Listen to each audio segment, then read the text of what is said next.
নমস্কার, আমি সঞ্জয় শাহ। আজ আমরা এসেছি ভাতুরিয়া দাসপাড়াতে। এখানে একজন বেনিফিশিয়ারি আছে, আলপনা দাস। তিনি আজকে ধান রোয়াবেন। তো আমরা তাকে হাতে কলমে আজকে শিখিয়ে দিয়েছি ধান রোয়ানো। লাইন সুইং পদ্ধতি তিনি আজকে ধান রোয়াচ্ছেন।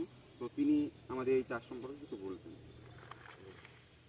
আপনি বলবেন শুধু। আমি আলপনা দাস, ভাতুরিয়া গোষ্ঠীর মহিলাদের আবার তোমাদের তুলে গেছি।